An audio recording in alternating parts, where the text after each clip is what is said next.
एडीएमसी मुख्यालय में स्पेशल सदन में हुआ जोरदार हंगामा। विपक्ष की महिला पार्षद ने मेयर पर फेंकी चूड़ियां, गले में पोस्टर पहनकर किया विरोध। मार्शल के द्वारा आप पार्षद को सदन से बाहर किया गया।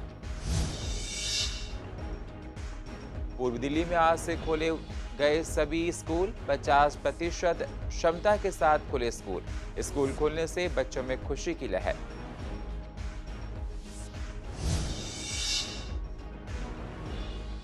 एक फूल व्यापारी ने किया सुसाइड, नशे का आदी था युवक। परिजनों का कहना, सुसाइड करने का क्या मकसद ये कोई नहीं जानता।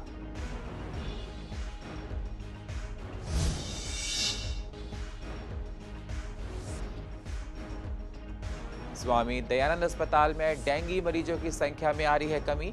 हॉस्पिटल में शुरू हुई रूटीन सर्जरी।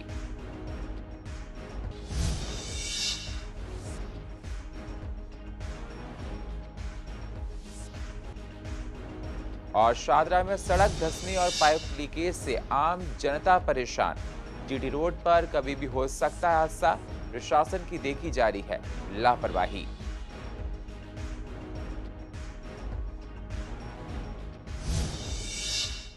नमस्कार, स्वागत है आप सभी का सीसीएन में और आप देख रहे हैं पूर्व दिल्ली खास। अब होते हैं रूबरू पूर्व दिल्ली की अहम खबरों के साथ। एडीएमसी मुख्यालय में स्पेशल हाउस की मीटिंग बुलाई गई। मीटिंग में प्रदूषण के मुद्दे पर चर्चा की गई। बीजेपी पार्षदों ने दिल्ली सरकार पर हमला करते हुए कहा कि बढ़ते प्रदूषण पर दिल्ली सरकार बिल्कुल भी ध्यान नहीं दे रही है। साथ ही कहा कि दिल्लीवासी प्रदूषित पानी के साथ प्रदूषित हवा में जीने के लिए मजबूर हैं। लोग काफी परेशान हो रहे हैं। पोल्यूशन पे ही चर्चा हुई आज, और जो दिल्ली नगर निगम स्प्रिंकलर मशीनें चला रही हैं, सड़कों से डस्ट को हटा रही हैं। लगातार 128 टीमें दिन रात काम करने में लगी हैं। 64 टीमें दिन में, 64 टीमें रात में, कि पोल्यूशन ना फैले। जहाँ जहाँ पोल्यूशन होता है 24 घंटे हमारे स्प्रिंकलर मशीनें चल रही हैं। दिल्ली सरकार की ड्यूटी अपनी सड़कों को साफ करे, अपनी सड़कों पे कुछ ऐसा काम है पोल्यूशन कम हो, लेकिन वो केवल दिखावा करने में लगी है, विज्ञापनबाजी करने में लगी है। एक स्मोक टावर उन्होंने लगाया जो बंद पड़ा है, जिससे कोई फ़ायदा नहीं होने वाला। तो हम लोग लगातार काम में लगे हैं और हम लोग पूरी दिल्ली की जनता के प्रति जवाबदेह हैं और हम अपनी जवाबदेही को सुनिश्चित करने में लगे। मैकेनिक 10 मैकेनिक स्वीपर मशीन हैं जो लगातार चल रही हैं, जो सड़कों के किनारे धूल हटाती हैं। 40 वाटर स्प्रिंकलर मशीन है जो धूल के कणों को चाहे हवा में हो चाहे ज़मीन में उनको बैठाती है। तो हम लोग लगातार काम, 128 टीमें टोटल काम कर रही हैं, जो 64 टीमें दिन में, 64 टीमें रात को, ये लगातार काम कर रही हैं। और मुझे खुशी है कि हमारे निगम के सभी कर्मचारी प्रदूषण के लिए अपनी मेहनत करने में लगे हैं, दिन रात काम कर। वहीं दूसरी तरफ हाउस की मीटिंग में जमकर हंगामा देखने को मिला। एडीएमसी सदन में आपके पार्षदों को पिछली बैठक में हंगामे के दौरान 15 दिन के लिए निलंबित किया गया था। वहीं आपकी महिला पार्षद ने मेयर पर चूड़ियां फेंकी और आपत्तिजनक शब्दों का इस्तेमाल किया। वहीं निलंबित पार्षदों ने भी एडीएमसी मुख्यालय में बाहर और अंदर दोनों तरफ आप पार्षदों ने जमकर उत्पात मचाया। मार्शलों के द्वारा आप पार्षदों को सदन से बाहर निकाला गया क्योंकि वो सदन को चलने में काफी अड़चने ला रहे थे। तो डेंगू बहुत बड़ी महामारी है, डेंगू पर चर्चा होनी चाहिए। दूसरी चीज ये कि जिस तरीके से मेयर साहब ने हम तमाम पार्षदों को सस्पेंड किया वो असंवैधानिक है, बिल्कुल तानाशाही रवैया है। और तीसरी बात, 270 करोड़ रुपए खर्च करने के बाद जो एडीएमसी की 40वीं रैंक आई है वो बहुत ही शर्म की बात है, वो बहुत ही शर्मनाक है। हम उसका विरोध करते हैं कि 270 करोड़ रुपए आखिर क्यों खर्च किए गए। 4 काउंसलर है, गीता रावत, रेशमा नदीम, साजिद, उनको निकाल दिया गया। मतलब वो सुनना ही नहीं चाहते विपक्ष की बात। भारतीय जनता पार्टी विपक्ष की बात ही नहीं सुनना चाहती, उनका रवैया तानाशाही है। कितनी बदतमीजी पे उतारू हुआ ये लोग कि अंदर जो 4 पार्षद बैठे हुए हैं उनके साथ महिला अनीता हकम जी के साथ मारपीट कर रहे हैं। इन्हें शर्म आनी चाहिए। मेयर अपनी कुर्सी पे बैठ के तमाशा देखने का काम कर रहे हैं, इन्हें शर्म करनी चाहिए। पहले ही सारे पार्षद सस्पेंड कर रखे हैं जबकि पार्षद इनके बदतमीजी कर रहे हैं। हर बार इनका यही होता है कि महिला पार्षदों को किसी भी तरह से नीचा दिखाएं, लेकिन ये मेयर साहब ये भूल जाएं कि अब इनकी सत्ता इनके हाथ में रहने वाली है। असल में क्या है, ये सारी की सारी गलत पॉलिसियां लेके आते हैं। इनको मालूम है कि आम आदमी पार्टी के जो पार्षद हैं वो गलत पॉलिसियों का विरोध करेंगे, इसलिए ये पहले से पहले आम आदमी पार्टी के पार्षदों को सस्पेंड करते हैं और पीछे से जो है ये सदन रखते हैं कि इनको मालूम होता है कि सस्पेंड है और हम इनकी अपनी मनमानी कर ले सदन के अंदर। अपनी जितनी गलत पॉलिसी है जो जनहित के विरोध में है, जनता के विरोध में, उन पॉलिसियों को ये लागू कर देते हैं। आम आदमी पार्टी के पार्षदों ने सदन को नहीं चलने दिया, हंगामा किया। आज हमने स्पेशल हाउस बुलाया था, उसके अंदर जिन पार्षदों को हमने निलंबित नहीं किया वो सब पार्षद इनके आए थे, लेकिन उन्होंने वही व्यवहार किया जो पिछले पार्षदों ने किया था। सदन में आना, हंगामा करना, ढपे लेके बजाना। आप आए, आप चर्चा कीजिए, चर्चा में सबको भाग लेने का हक है। लेकिन उन्होंने चर्चा करने के बजाय वो हरकतें की जो कि लोकतंत्र में ठीक नहीं है। अभी जो मेरी जानकारी में मैंने सुना भी इन्होंने बहुत बदतमीजी की है, इन्होंने गड़बड़ की है। अभी वीडियो आएगी, उसके आधार पर हम इन पर एक्शन लेने वाले। ईडीएमसी मुख्यालय में हेल्थ मीटिंग बुलाई गई, जिसमें हेल्थ डिपार्टमेंट से संबंधित मुद्दों को उठाया गया। पार्षदों ने कहा कि इकलौता अस्पताल स्वामी दयानंद अस्पताल में जूनियर स्टाफ भी पार्षदों से अच्छे से बात नहीं करता है, तो आम जनता से क्या करता होगा, इसलिए स्टाफ के द्वारा अच्छे से बर्ताव करने की अपील की। साथ ही कहा कि स्वामी दयानंद अस्पताल से मरीज को दिल्ली सरकार के अस्पताल राजीव गांधी में रेफर किया जाता है और वहां पर 15,000 रुपए मांगे जाते हैं। देखिए, मेरी जानकारी में लगातार 2-3 बार आया और मैं एमएस ने पूरी मेहनत करते हैं, वहाँ पर सभी डॉक्टर्स अच्छे से प्रयास करते हैं, मगर कुछ लोग लगातार रिपीटेडली सुनने में आ रहा है जिनके व्यवहार की वजह से वहाँ पर हमारे कोई पार्षद गया या पार्षद के माध्यम से कोई व्यक्ति गया तो उसको वहाँ पर सही संतुष्टि नहीं मिली। तो आज इस बैठक में विषय आया और इस माध्यम से मैंने आज उनको एक चेतावनी भी दी है, क्योंकि मैं पहले 2-3 बार उनको प्यार से बिठा के समझा चुका हूँ कि हम लोग पहले लोगों के साथ ऐसा व्यवहार करें कि लोग अपने पीड़ा को कुछ कम महसूस करें, उनका एक कॉन्फिडेंस बने हॉस्पिटल में अगर वो आते हैं तो।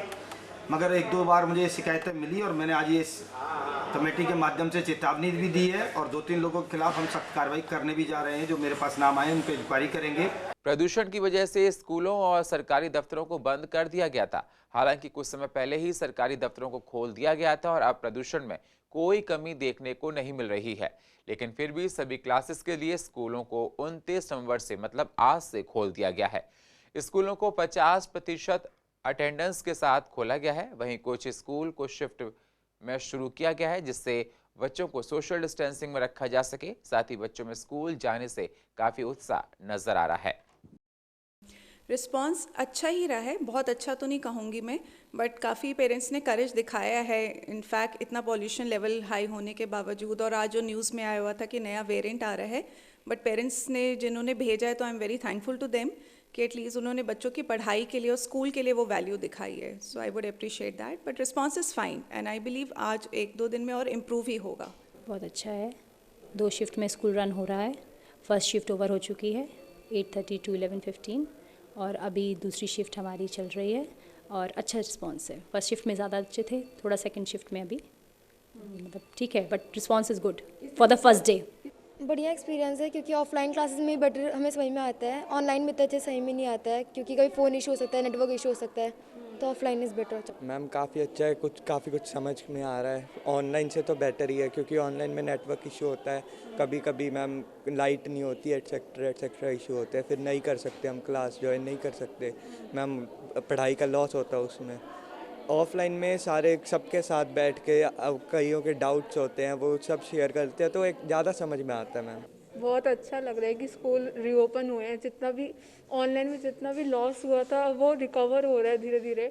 It was great movement that again school are opening and fairly धीरे धीरे पार्शली ओपन हो रहे हैं, बट एटलीस्ट ओपन तो हो रहे हैं। 2 साल से हम स्कूल नहीं आए, तो बहुत सारे नए चेंजेस भी हुए हैं स्कूल में, बहुत सारे प्रिकॉशंस भी लेने पड़ेंगे, लॉकडाउन हुआ है, अभी कोविड केसेस भी बढ़ रहे हैं, तो बहुत अच्छा लग रहा है कि स्कूल आके आए हैं हम।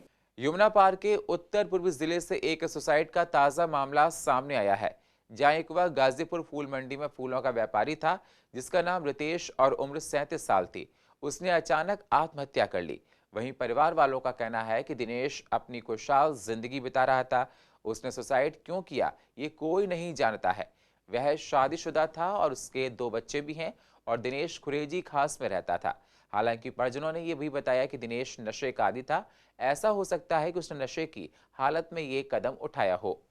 घटना उन्होंने फांसी लगा दी। लगभग 38-40 की लमसम में उम्र है। कोई लड़ाई झगड़ा नहीं, कोई कुछ नहीं था वहाँ, कुछ भी नहीं था। नहीं ऐसी कोई बात नहीं, अपना काम था, अपना खरीदते थे आड़तियों से और अपना बेचते थे वहाँ पे, अपना काम। तो ये कितने बजे फांसी लगाई, कब आपको सूचना मिली इसकी?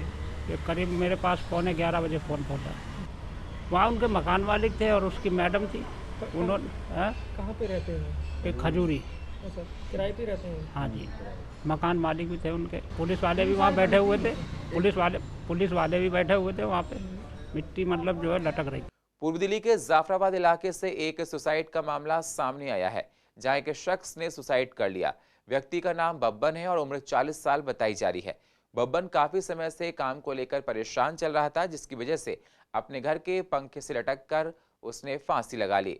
वहीं परिवार वालों का कहना है कि बब्बन कर्ज और काम को लेकर काफी परेशान रहता था। बब्बन लेबर का काम करता था, उसे नशे की लत लग गई थी, जिससे उसने परेशान होकर सुसाइड कर लिया है। फिलहाल पुलिस ने शव को कब्जे में लेकर पोस्टमार्टम के लिए भेज दिया है। नाम उनका है बब्बन, नाम है, हमारा नाम सब्बन है। भाई हमारे छोटे भाई हैं। कैसे एक्सपायर हुए और आपको कैसे पता लगा? वो हम जो है काम पे से आए थे, एक तो 8 बजे कम से कम आए थे। एक तो ये मालूम है कि हाँ बच्चे रो, हम लोग काम पे थे, पापा काम पे से आए थे, तो पापा ने मेरे पास कॉल करे कि वहाँ पर बच्चों ने एकदम वहाँ पर लोगों ने आतंक गाड़ दिया था। वहाँ किसी ने फांसी लगा ली। तो बाद में देखा था चाचा ने हमारे फांसी लगा रखी थी। इस चक्कर में फिर हम लोग आए, मैंने दुकान बंद कर आया। इस चक्कर में दुकान बंद करा, जब देखा वो लटके तो इनकी जो रस्सी थी वो टूट गई थी। रस्सी टूटने के बाद फिर हम लोगों ने लिटाला। फिर यहाँ पर फिर हमने 100 नंबर को कॉल करा। उसी टाइम 100 नंबर आई थी जी। उन्होंने गमछा था। क्या नाम है उनका, कितनी उम्र है उनकी? उनकी 40 साल उम्र है। बब्बन नाम है उनका। कहाँ रहते थे? जाफराबाद जनता कॉलोनी। शादी? अब मेरे को कल खबर मिली, मैं भी अपनी दुकान पे था, तो मेरे को कल खबर मिली कि तुम्हारे चाचा ने वो फांसी लगा ली। बहन रहती है यहीं पे, उनका फ़ोन आया था, तो फिर मैं फटाफट अपनी दुकान बंद करके पापा मम्मी को लेके नहीं, ऐसी तो कोई बात नहीं हुई। काम वाम के चक्कर अभी 2-4 दिन पहले भी आए थे, राजी खुशी थे, सब चीज बातचीत हुई, कोई दिक्कत नहीं है। पारिवारिक लड़ाई ऐसा नहीं, ऐसी कोई बात ही नहीं है। पूर्व दिल्ली के न्यू अशोक नगर में एक शख्स ने शिकायत दर्ज कराई, जिसमें उस शख्स ने सूचना दी कि जब वह स्कूटी से अपने घर जा रहा था, तभी वहीं 2 लड़के स्कूटी पर आए और सड़क पर उसकी स्कूटी रोक दी। जब शख्स ने उसका विरोध किया तो लड़कों ने उसे पीट दिया और एक शख्स ने उस पर देसी कट्टे से वार कर दिया और वहां से भाग गया। उस शख्स की शिकायत पर पुलिस ने मामला दर्ज कर लिया है और आरोपियों को गिरफ्तार करके उनकी तलाश की जा रही है।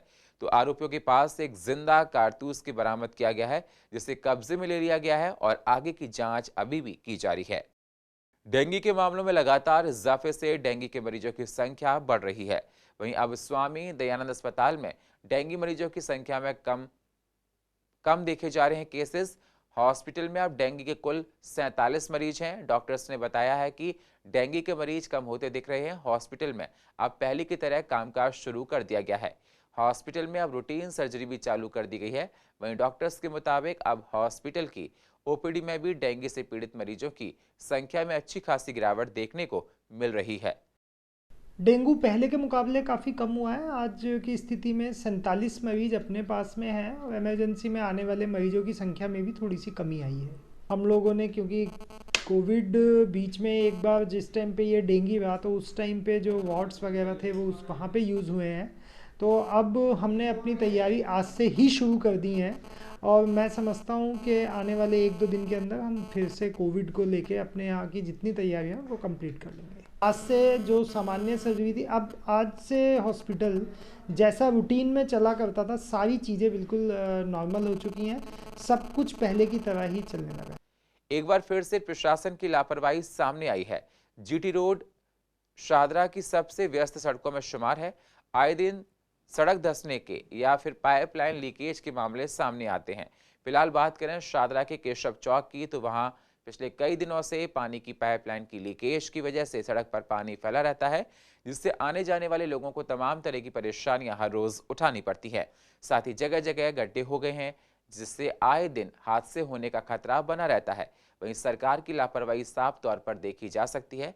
लोगों का कहना है कि सरकार को इस पर ध्यान देना चाहिए और इस समस्या पर निदान निकालना चाहिए।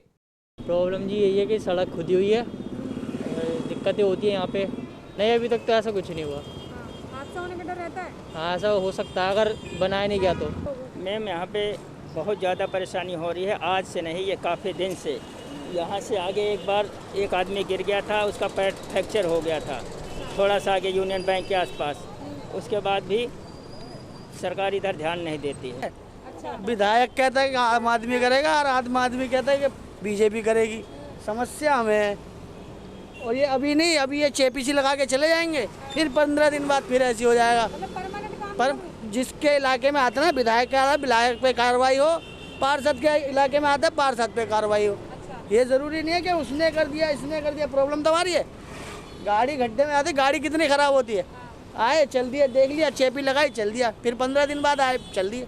ऐसे थोड़ी ना काम होता है। बढ़ जाता है तो दिक्कत तो होती है, जाम जूम भी लगता है। तो जहाँ बंदा 1 घंटे में पहुँचेगा वहाँ 2 घंटे लग जाते हैं पहुँचने में। यहाँ पर कम से कम 1 हफ्ते से ज़्यादा हो चुका है। और ये गड्ढे देखो आप जाके, सड़कों पे कितने घेरे घेरे गड्ढे हैं, कोई भरने का समाधान नहीं है, कोई ट्रैफिक के वो नहीं है कि रोड एकसार बन जाए। तीसरी लहर की आशंका को नकारते हुए मास्क ना पहनने पर चालानों में कमी आई है, लेकिन अब दक्षिण अफ्रीका से कोरोना का ओमिक्रॉन वेरिएंट मिलने से प्रशासन तीसरी लहर की तैयारी कर रहा है। वहीं हमारे संवाददाता एरहाड चौधरी ने विवेक विहार के एसडीएम से बात की तो उनका कहना था कि अभी कुछ स्टाफ की ड्यूटी एयरपोर्ट पर लगाई गई है, जिसके चलते संख्या में गिरावट है। हालांकि विवेक विहार में लगभग 300 चालान रोज काटे जाते हैं। आने वाले समय में ये संख्या बढ़ सकती है। एसडीएम ने आगे बताया कि चालानों की संख्या में कमी का कारण चालान महंगा होना भी है। पहले लोग कैश चालान करवा लेते थे, अब चालान 2000 तक का है तो ज़्यादातर लोग कोर्ट का चालान करवाते हैं। हमारे एरिया में अंदाज़न 300 के आसपास चालान कट रहे हैं पर डे, और विवेक विहार सब डिवीज़न में चालान में कोई कमी नहीं है। नहीं, ऐसा नहीं है, और अगर कुछ ऐसा है तो इस चीज़ को हम फिर एक बार उन्हें सेंसिटाइज करेंगे सभी सिविल डिफेंस को कि जो भी बिना मास्क है उसको प्रॉपर्ली, मतलब एक तरीके से सबको हैंडल करें। जिसके पास मास्क नहीं है उसका चालान करा जाए। अभी सबसे पहले तो ये है कि हमारी डिस्ट्रिक्ट की ड्यूटी इस वक्त एयरपोर्ट पे लगी हुई है। वहाँ हम लोग जैसे गवर्नमेंट की गाइडलाइंस हैं उस हिसाब से प्रॉपर प्रिकॉशन ले रहे हैं, और जो एट रिस्क कंट्रीज़ हैं उनकी प्रॉपर टेस्टिंग वगैरह जो गाइडलाइंस के हिसाब से की जा रही है। मार्केट्स में हमारी कंटिन्यूस मुनादी चल रही है, लोगों को कहा जा रहा है कि अपना कोविड अप्रोप्रिएट बिहेवियर बनाए रखें, मास्क अपना पहनें और सोशल डिस्टेंसिंग का पालन करें। और बाकी RWS से और NGO से भी हम लोग समय समय पे मिलते रहते हैं, और उनको रिक्वेस्ट करी जाती है कि अपने जो सदस्य हैं उनको प्रॉपर्ली सेंसिटाइज करें इस बारे में कि वो अपना कोविड अप्रोप्रिएट बिहेवियर का पालन करें। और पूर्व दिल्ली की अधिक जानकारी के लिए आप YouTube पर जाकर CCN लाइव को सब्सक्राइब करें और फ्रेश अपडेट लेते रहें। और फिलहाल पूर्व दिल्ली खास में इतना ही। बाकी खबरों के लिए आप बने रहिए CCN के साथ। तब तक के लिए नमस्कार।